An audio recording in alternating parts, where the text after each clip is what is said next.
주님, 경건한 삶과 일상의 삶이 하나로 어우러지기를 원합니다.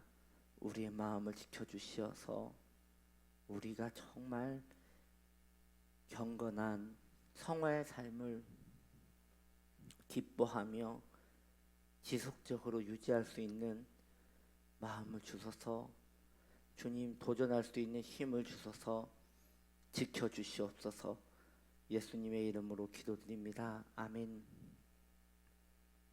빌립보서 3장 10절로 11절.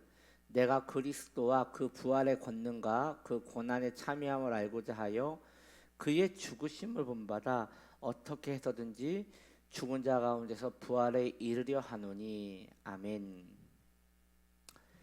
자, 오늘 그의 죽으심을 본받아 세 번째 시간입니다. 그리스도를 닮기 위하여 첫째로 부활의 능력을 기억해야 한다라고 저는 저번에 말씀드렸고요. 오늘은 그 두 번째 요소를 말씀드리려고 해요. 그의 고난에 참여해야 한다라는 걸 말씀드리고 싶습니다. 이것이 무엇입니까? 무슨 뜻입니까? 바울은 부활에 대하여 이야기하다가 다시 고난에 대한 이야기로 주제를 바꿔요. 주님을 닮은 사람은 주님이 겪으신 고난을 자신도 세상에서 겪게 된다는 것을 알고 있습니다. 세상은 죄로 가득 차 있어서 하나님의 아들도 이 죄악 세상에서 살아가시기 위하여 고난을 받으셔야 했습니다. 우리 주님은 거룩하시고 세상은 죄로 가득 찼기에 악한 이 세상이 거룩한 주님을 미워하는 것은 당연한 것이었습니다. 그래서 예수님도 그 고난을 당할 수밖에 없었던 것이지요. 만약 우리 주님이 거룩한 분이 아니셨다면 예수님이 이 세상에서 고난을 당하지 않으셨을 것이에요. 예수님이 이 땅에서 고난을 겪으신 이유는 예수님 잘못이 아니라 죄의 영향력 때문이에요. 죄가 이 세상이 너무나 악하기 때문에 주님을 감당하기 어려워 이렇게 주님께서 고난을 당하신 것입니다. 세상은 더러운 것이고 더러운 것은 거룩한 것을 본성적으로 싫어하기 때문인 것이에요. 이처럼 우리가 주님을 닮아가면 닮아갈수록 예수님이 받으신 고난도 함께 받는 것이 당연한 것입니다. 이 점이 우리를 참으로 두렵게 합니다. 바울은 고난 속에서 사실상 불평하고 있던 디모데에게 편지를 쓰면서 나의 아들 디모데야, 거꾸로 생각해야 한다. 오히려 고난받는 것을 기뻐해야 한다라고 말한 적이 있습니다. 그는 말하기를 디모데후서 3장 12절에 바울은 말하기를 무릇 그리스도 예수 안에서 경건하게 살고자 하는 자는 박해를 받으리라. 예수님도 이와 비슷한 말씀을 하신 적이 있습니다. 마태복음 10장 24절로 25절에 보면 제자가 그 선생보다 또는 종이 그 상전보다 높지 못하다라고 하였습니다. 무슨 말입니까? 주님이 거룩하시다면 우리도 거룩하게 살아야 한다는 것이에요. 상전이 거룩하면 종도 거룩하게 살려고 해야 한다는 것이에요. 야고보 사도도 이렇게 말합니다. 내 형제들아, 너희가 여러 가지 시험을 만나거든 온전히 기쁘게 여겨야 한다라고 말했습니다. 이건 무엇입니까? 성도가 거룩하게 살고 성도가 예수님 발자취를 따라가려고 하면 당연히 예수님이 받으신 고난도 성도의 삶에 나타나게 된다는 것이에요. 세상이 더러우니 주님을 따라가는 성도가 주님과 함께 고난을 받는 것이 당연하다는 것이지요. 이런 부분에서 우리가 참 고통스러워요. 우리가 정말 주님의 소금의 길, 빛의 길을 걸어간다면 세상이 우리를 정말 싫어할 거거든요. 그런데 우리의 모습 속에서 세상이 우리를 싫어하는 모습을 별로 찾지를 못한다는 게 이게 우리의 고통인 것이에요. 우리가 주님을 제대로 따라가고 있다면 세상은 우리를 눈뜨고 볼 수 없어서 어떤 방법을 써서라도 우리를 괴롭힐 것입니다. 고난을 받게 할 것입니다. 그런데 우리가 거룩하게 살지 못함으로, 경건하게 살지 못함으로, 삶을 온전한 성화에 헌신하지 못함으로 세상이 우리를 공격하지 않는 것이에요. 왜냐?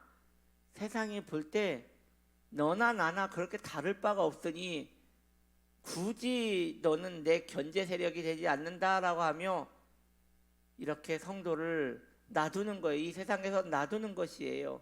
너는 더 이상 소금도 아니고 넌 더 이상 빛도 아니니 내가 너를 볼 때 그렇게 힘들지가 않구나라고 하면서 놔두는 것이에요.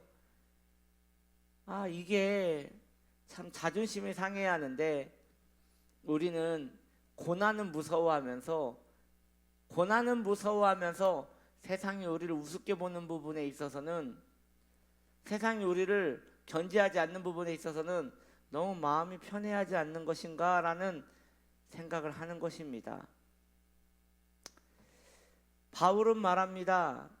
거룩해질수록 예수님처럼 고난을 받을 것이다. 이게 여러분 답이에요. 이게 정석이에요. 그러니 여러분의 삶에 신앙으로 인하여 고난을 받았다면 여러분이 지금 거룩하게 살고 있다는 뜻이에요. 그런데 성도가 어떤 것에도 거침이 없어요. 어떤 것에도 그냥 세상을 따라가는데 거침이 없어요. 그러면 세상은 걱정하지 않아요. 성도로 인하여 자기 나라가 무너질 것이라는 걱정을 하지 않기 때문에 공격을 하지 않는 것이에요.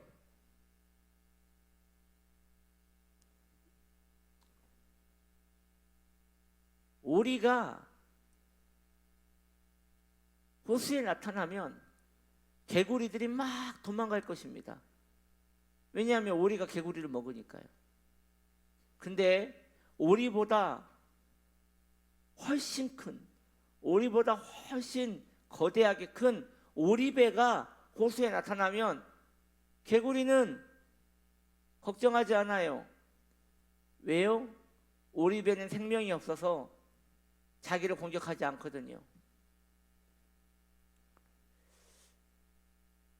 성도가 세상에 나타나면 원래 이 마귀와 세상은 개구리 마냥 난리가 나야 돼요. 우리의 적이 왔도다 하고 경보를 울리고 난리를 쳐야 돼요.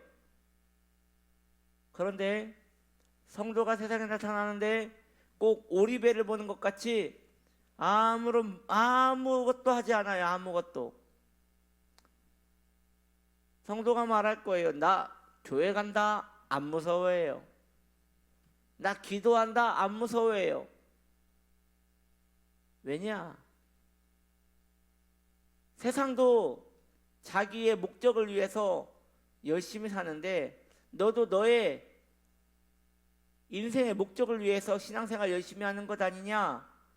그러니 뭐 교회 안에서 신앙생활 하는 거 이거 내가 눈 감아줄 수 있다는 것이에요. 이것에 대하여 성도는 한번 성도라면 심각한 고민에 빠져야 돼요. 여러분이요, 고난이 너무 없는 것에 대하여 이상하게 생각하십시오. 아무것도 내게서 예수의 모습이 나타나지 않기 때문에 고난이 없는 것입니다. 성도는 편안하려고 이 땅에 사는 사람이 아니에요. 주님을 닮았다면 틀림없이 고난이 따라와요. 이 일에 대하여 한번 가슴이 좀 아팠으면 좋겠어요. 지금 내가 잘 가고 있는가? 내가 정말 예수 잘 믿고 있는가? 한번 생각해 봤으면 좋겠어요. 기도합시다. 주님, 예수님을 따라가면 거룩해지고 거룩하면 세상은 나를 싫어할 것입니다. 그런데 세상의 공격이 없다는 것은 내가 주님을 전혀 따라갈 생각이 없다라고 보면 될 것 같습니다. 주님, 이러한 삶에 익숙해지지 말고 고민하게 하시고 주님 따라갈 수 있는 믿음을 주소서. 예수님의 이름으로 기도드립니다. 아멘.